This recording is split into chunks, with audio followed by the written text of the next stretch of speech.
Hi guys, welcome back to my channel. Okay, I am finally getting to play the cards that I am missing, or I have been like kind of parking for now. Since the promise is ending and we're gonna get a new promise, so I'm gonna watch Caleb's Burnline, his promise card. I've had it for a while. I just didn't get a chance to play it. Um, it's time for me to go through it, so let's go through it together. Okay. Sometimes I wish Caleb could live a more ordinary life. Yes, what you guys have seen is true. I have been watching Absolute Zeal, so yeah. Anyway. Welcome to Lincoln's 30th Sci-Fi Expo. Please wait in line. Okay. It's the weekend, and Caleb and I are visiting this year's biggest sci-fi expo in Lincoln City. The line feels endless. While Caleb buys some water, I open a group chat. Wow, there are so many new messages. After scrolling for a bit, I see a video with the following title: Close Call, a young man acts fast. I tap it. The footage shows a truck rolling backward at a gas station. A young man wearing a blue tracksuit leaps in, slams the brake, and stops it. The CCTV clip is grainy and only catches fragments. But that young man, let me guess, is it Caleb? He's always the hero, right? I see someone's eager. We're not even inside and you're looking for UFOs? With a cartoon mascot, the label of a water bottle is waved in front of me. I lift my phone. Yeah, doesn't that guy look familiar? Same belt, same hairstyle, even the clothes are identical. Yeah, I stopped that truck on my way here. I didn't know it was caught on camera. My god, he's an Now that I'm looking overachiever. at it, my jump was sloppy. I could have dislocated a knee. Suspicious. I glance at his leg. It looks fine. You saved the truck and never told me. Are you sure you're not injured? The long line moves. Caleb ruffles my hair and guides me to take a few steps. I'm fine. I don't get hurt that easily.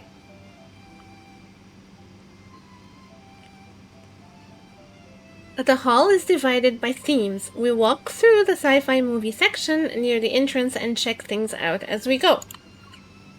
Huge mechas from old films now float before us as holograms. Inside one, a pilot moves past collapsing towers. The mech lifts kids to safety as if gravity doesn't exist. Look, that's the XY007 pilot. They're the best in the orbital universe series. That means humans have 50 stomachs. The Vernon siblings in the XY029 are stronger. No, you're both wrong. Wait, I missed something. No, you're both wrong. I am actually the strongest. I will protect this world with my own hands. I am...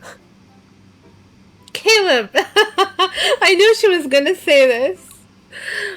Do you remember that catchphrase from when we were little? That would be something You Caleb actually would say. think you can beat me at the game of digging up childhood memories? Guess not. Caleb, I'm hungry. Caleb, I'm sleepy. Caleb, I want to watch cartoons. I don't want to do homework. Caleb, I really like you. Caleb, I hate you. It's just that this scene specifically reminds me of me and my best friend because I have been like this. I have been a really difficult friend to him. I'm sure if he watches this video, he will understand what I mean. He also has a lot on me. All my childhood memories are with him. I'm gonna tell him to watch this video because I did these things and I said these things when we were kids. Anyway. Caleb, I don't want to play with you ever again. Caleb, you're the best. Caleb, when I grow up, I'm gonna be the greatest hunter ever. I'll be 100 times better than you. Wait, I never said that last one. Maybe you forgot. But I sure didn't. Maybe it's better if it's forgotten. That goal is too ambitious now. Alrighty, you can aim lower. Be the best eater and sleeper. Or the healthiest, happiest person in the world. A deal. I'm sending those same goals to Caleb. I hope we can achieve them soon and live an ordinary, happy life together. You already forgot your dream of being 100 times better than me?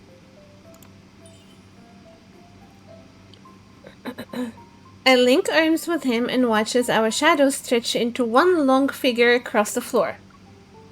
We're on a date.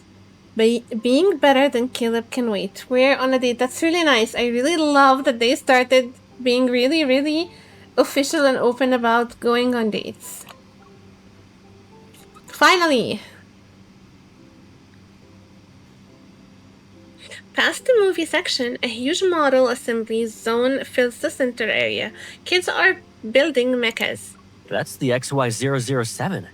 It's a mass-produced mecha piloted by the protagonist in the first installment of Orbital Universe. The movies are from a long time ago, and this model is practically a vintage piece. I can't believe they're just letting it sit here. The first edition had 24,751 parts. But this, judging by the paintwork, it's the collector's edition from last year. Oh my god, you're such a geek. They decreased the number of parts and added a neat little Easter egg. Look. Just like me, I admire this. And that's another reason why I love Caleb. I follow around to the front and spot a tiny signature under the mecha's left chest plate. Is that the protagonist's name? Yep. His sister engraved it there. It only shows up for a few frames in the director's cut. The rescue team used it to recognize his mech in the wreckage later on. Nearby, a kid who's building a model at the table sneakily gives us a look of approval. I pick up a finished model. It's still a prototype, but the level of detail is insane. Your memory is really good. Can you give me the history of any model I hand you? Not really. But I collected 3 different versions of the one you're holding. I knew it. What about that one over there?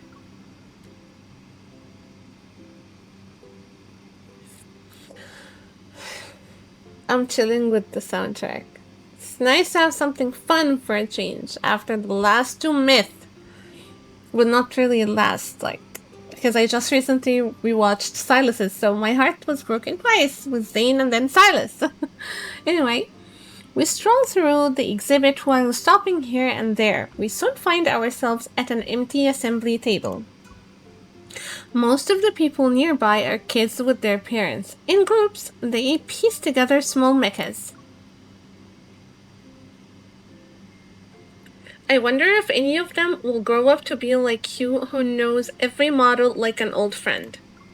Who knows? Interests come and go for a lot of people. But I think they'll always remember the feeling of finishing their first model and holding it in their hands. What about you? Do you remember your first model? Caleb pauses for a second, thinking. He rests his chin in his hand. The first one I built was from a convenience store. It was the same mech the hero had in an anime. It was a rough model, but I spent the whole weekend putting it together. It always sat front and center on my desk. Was it a Gundam one? I love those Gundam ones, and I always wanted one, but I couldn't get it. The one you're holding was part of the same series. On that model, there was a button on the back. Press it, and it'd play a voice line from an episode. Was it that line? Yeah. I will protect this world with my own hands. Back then, I thought if I could pilot a mech like that, I'd be able to do things I never thought were possible. Get stronger.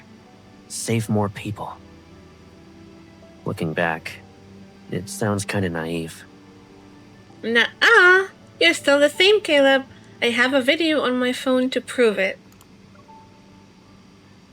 Okay, fine. You win this round of bringing up old memories. Someone bumps into the table nearby. A model that was just built falls. Wow! Caleb reaches out, but I am closer. I catch the model and sit it back down. Thank you, miss. That was so cool! Hunters are quick on their feet, huh? You beat me again. Wow! You're also a hunter? Do you fight wanderers just like in the movies? A bunch of kids surround me and excitedly talk. Meanwhile, Caleb, the former king of the playground, is completely ignored. After they leave, I shake my head. They're too enthusiastic, and you just stood there to watch? You didn't even think about helping?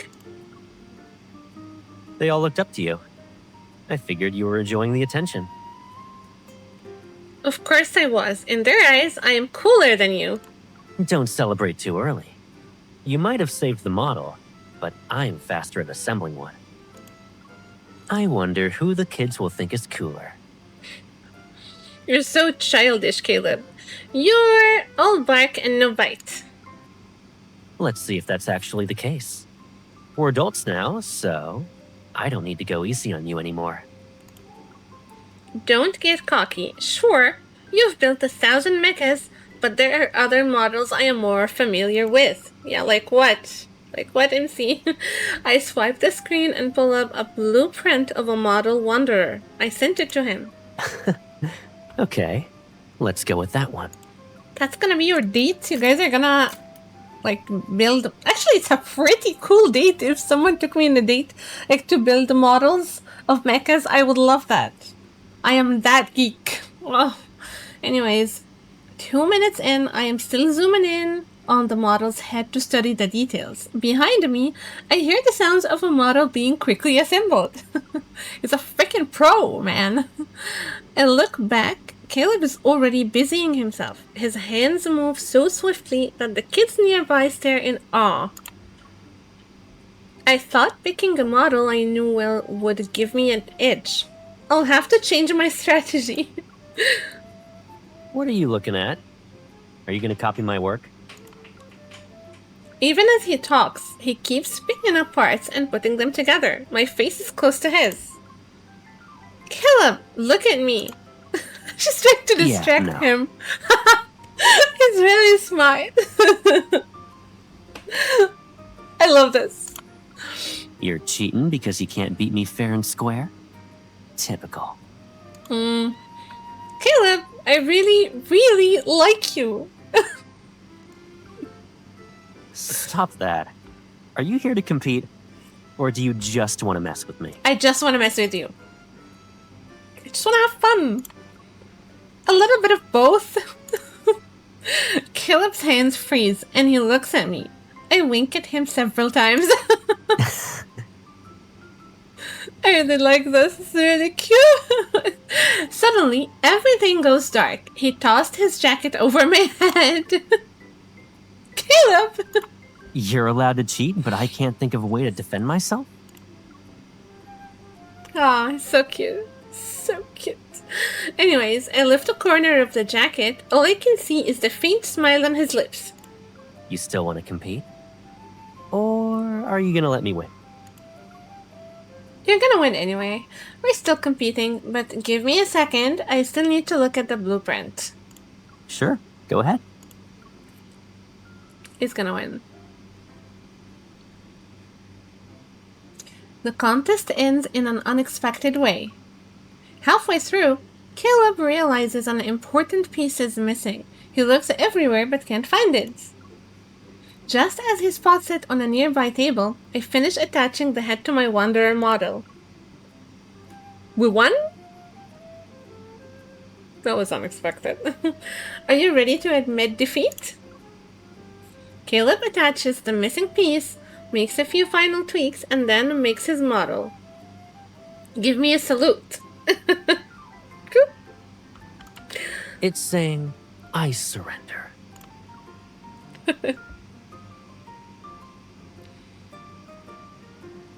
Congrats to both of you.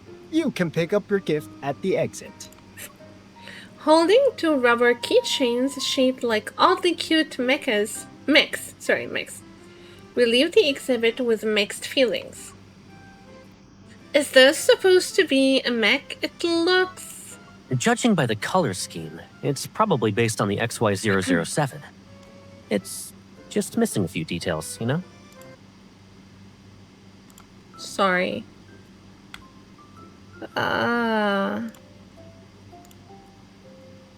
Yeah, just a small technical... I kinda clicked something. Anyway. I just want to make sure... Yeah. Okay, good. Yeah. Despite saying that, Caleb doesn't seem to mind. He clips the goofy little charm to the most prominent spot.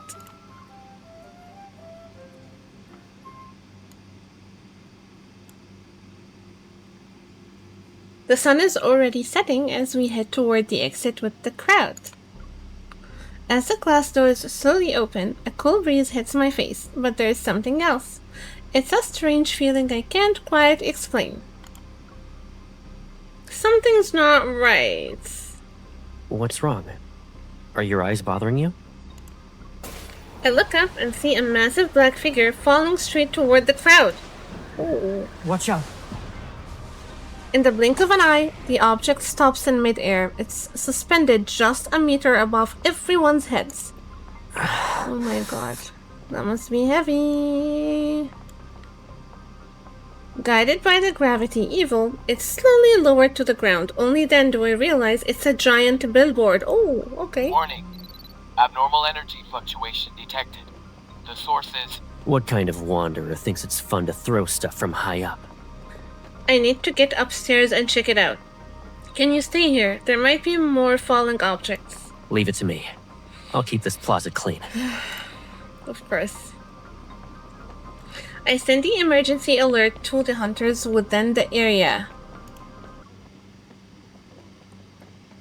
Then I quickly enter the building. I can still hear people freaking out. Okay.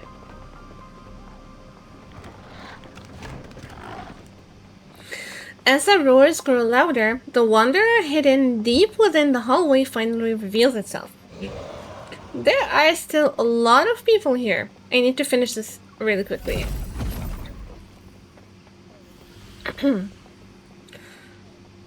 After eliminating the wanderer, I rush back to the atrium on the first floor. Hunters are checking on the civilians to see if they're injured. This place is a mess. I scan the area, but I don't see Caleb anywhere. Where did he go? My daughter's still upstairs. She's in the activities center on the 83rd floor. I immediately pull up the building's surveillance system. Sure enough, there's a little girl curled up in the corner on the 83rd floor. That's my daughter! Can someone get her? Yeah, Caleb's gonna get her, don't worry. A few hunters gather, but when they see the screen, they all frown. That floor is dangerously close to the center of the wreckage. All passages to the floors above and below are blocked. Trust me, he's gonna get her. The only way to reach her is by aircraft. But her location is in a tight corner. It'll be tricky. You need someone who's a good pilot. It is Caleb. How long will it take for air support to arrive? 15 minutes. We've already contacted them. Look! There's a fire! There's a fire! I look up. Flickering flames dance on one of the upper floors. What about my daughter? Oh, he's talking. Sorry. It's in the background. Wait. What if the kids panic and run? I don't know why, but the holographic film I watched with Caleb at the sci-fi exhibition starts to blend with the scene in front of me. Is that an aircraft? That was quick! A large silhouette moves quickly across the glass walls. An aircraft breaks through the smoke and heads toward the flames. No, that's Caleb. It's not a rescue aircraft. I have a bad feeling about this. I quickly pull up the drone's live feed. Then, a familiar voice, relaxed as usual, comes through my earpiece. Command, do you read me? Where did you get the aircraft? Oh my god. People are still trapped, right? I had to act fast. so I grabbed one from the exhibit. He's relentless. Command, I'm initiating a rapid descent. Please confirm the thermal target coordinates. Okay. Determine the best route for me. I don't want Caleb risking his life, but the fire is spreading, and every second counts. Viewing the building's projection on the screen, I quickly zoom in and out. I pass the flashing red alerts in zone A2. In the 10 o'clock position, I see a section of the wall that's intact. I draw a green line across it and sync the data. Target identified. Route marked. Everything's clear. Get ready to descend. On the screen, the hatch opens. Caleb appears, suited up in the center.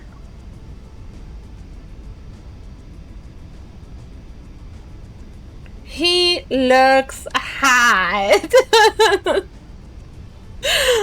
He looks really good. Oh my god, the art. The art drives me crazy. I swear he looks really good. Anyway, the aircraft hovers. He gives his harness a quick check and looks at the thickest part of the smoke. Without any hesitation, Caleb lowers himself, legs first, from the cabin. He almost drops straight down the side of the building. Blue smoke trails behind him as the descender grinds against the steel cable. Entry point confirmed. I'm setting up the anchor. Suddenly, smoke and fire burst through the broken glass wall. The screen violently shakes. Before the screen steadies, Caleb has already passed through the broken window. Anchor secured. Commencing rescue. Flames rise behind him and ignite the floor in red. That was insane. How did he fly through the narrow gap between the buildings? The aircraft doesn't really look like it belongs to a rescue team. People around me are talking, but I can't focus on what they're saying. My attention is on the screen. The footage is blurry, but I can make out a figure, surrounded by a gravity shield sprinting toward the coordinates I marked. The child is curled up under a table in the corner. Caleb rushes over, crouches down, and picks her up. Yay, Caleb! Just hold onto my neck like a little koala. Like a little koala, this is really cute. I watch him retrace his path. He shields the child with his body as he smashes through the glass wall once more. The crowd stares again. I stare where I am and watch as the cabin door closes. The aircraft steadily ascends. Ash drifts down. I open my hand and see 4 faint marks in the place where my nails dug into my palm.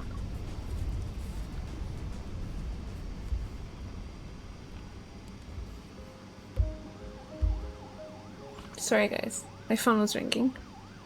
Anyways, once the fire is put out, I can finally breathe. I step out of the building with the rest of the rescue team. Are you okay? You should get checked out after you get back. Where's the pilot? A steel beam fell earlier. Luckily for us, we blocked it. Our hero. Night has fallen. Firefighters and hunters are still in sight, along with a few reporters who are hauling equipment. All trapped individuals have been rescued. It's a successful mission. We also learned that a mysterious pirate enters the burning building to carry out a rescue. My eyes scan the crowd as it disperses. I am looking for any sign of him. I wonder if he got hurt when he blocked that steel beam. Just as the thought hits me, static crackles through the earpiece I am still wearing.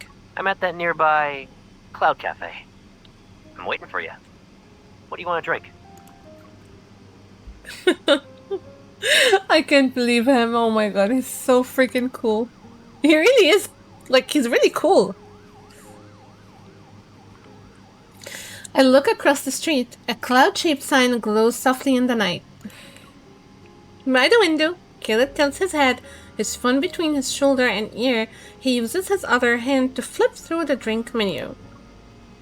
Cars and pedestrians pass, and shadows phase in and out across the cafe windows, but none of that seems to matter to him.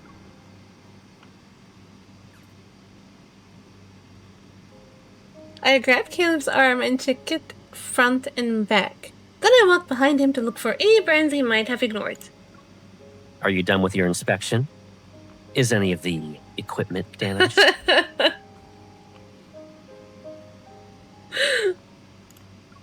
The outside isn't damaged. As for the rest, we'll do another examination tonight once we're home. Oh. Examination. Okay, MC, I hear ya.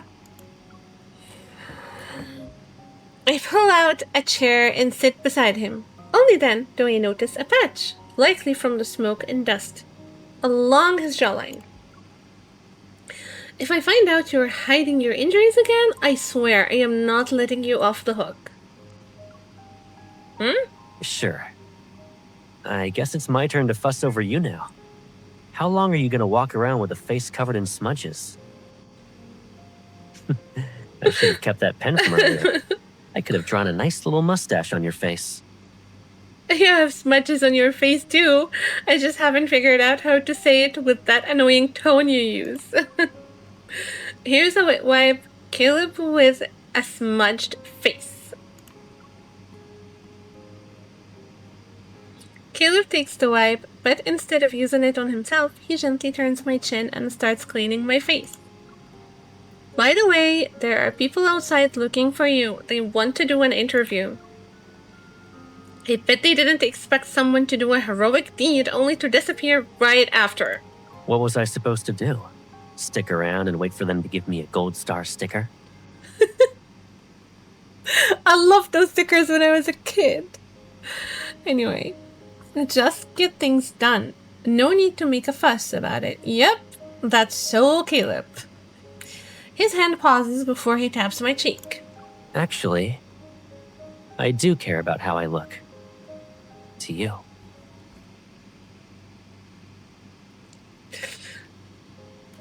Why is this suddenly about me? Well, the best hunter shouldn't have a coward by their side. When I think about it like that, maybe I've been doing this for selfish reasons. You say that, but you helped a lot of people without saying anything. I only found out because a colleague mentioned it. Excuse me. Here are your coffees. Just as I was about to talk about it, we're interrupted. I look down and stare the heart-shaped latte art without thinking. A familiar, light-hearted song starts playing. It sounds like it's playing in the distance. This series keeps popping up today. We saw it at the exhibition, and now its song's playing. Do you want to watch the rest of it tonight when we get home? I rarely even remember the plot. The bad guys just kept getting tougher.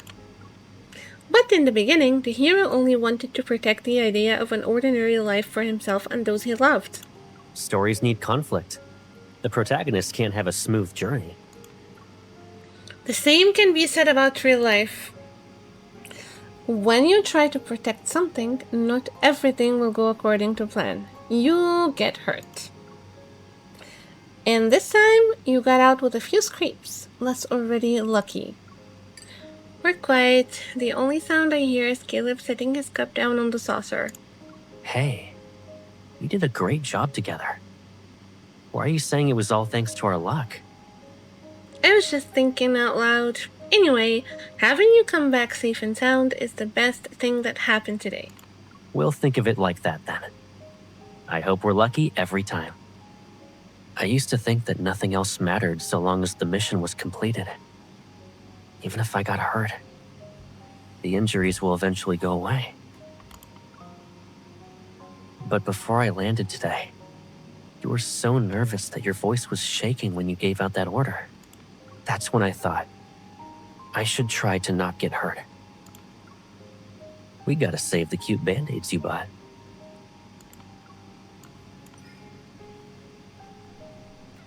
I move closer, gently bump his shoulder and hold his arm in my chest. Remember that for next time then. Think of me if you can't take better care of yourself, like today. Across the street, the giant screen replays today's news. The reporters are still looking for the mystery rescuer from the skies. Our hero Violet. In the background of a video, Caleb appears for a few seconds. He was accidentally caught on camera. You're famous now. Caleb, you're a celebrity. Just as I am wondering what the camera caught, everything suddenly goes black. What are you doing? It's nothing worth seeing. Don't look. I want to see. I try to move his hand so I can see the screen through the gaps between his fingers. Stop! In the background, Caleb walks past. He doesn't even see the camera as he wipes something in his hands. It's an ugly rubber mech keychain. It was burned and melted by the fire. I forgot to take it off. I didn't think it'd get damaged that badly. We need to buy a cleaning solution on our way back. I pressed my face into his shoulder and let out a soft laugh. It's okay if you can't clean it. I'll give it Caleb's special band-aids, or we can go back and get another one before the exhibition closes. It's a great idea. You want a rematch? I doubt you'll win. Again? You're so cocky. I bet you already know what you'll make me promise when you win. On the screen, the reporter keeps talking. Behind him, Caleb lifts his head and walks away. He leaves the crowd behind. Just before he disappears from the frame, he glances at the camera as if he's looking straight at me. For one night, let's be the happiest, most ordinary people in the world. Let's do that.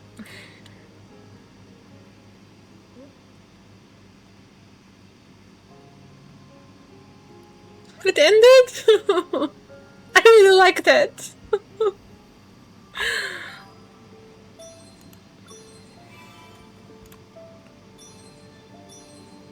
This was really cute.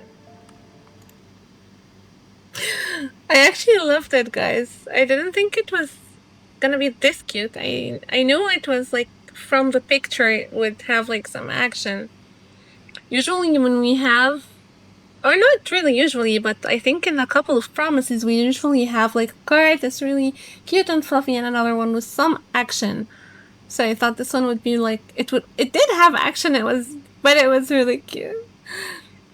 I loved it as always, sorry. And of course, I am very happy that now MC and Caleb are openly dating and we're out of that weird situationship that we don't know if we're still friends or whatnot, but now I'm really happy that their relationship is developing. This is exactly the kind of card that I am digging. And for their future cards, I really hope they just keep exploring their relationship further and further. And that we're out of that, like childhood memories stuff. Of course, it should be included. Like it's technically their trope, but I would love to see more of their relationship progress. I loved it. It was a cute card. I would love more of this. So yeah. That's it, guys. That was my playthrough and reaction for Burnline. I loved it, of course. If you've watched this far, thank you so much for watching. I cover love and Deepspace. If you're interested in my content, please do consider subscribing to my channel. And if you do like my videos, please do consider leaving a like. Thank you so much for watching, and I'll see you in the next video. Bye!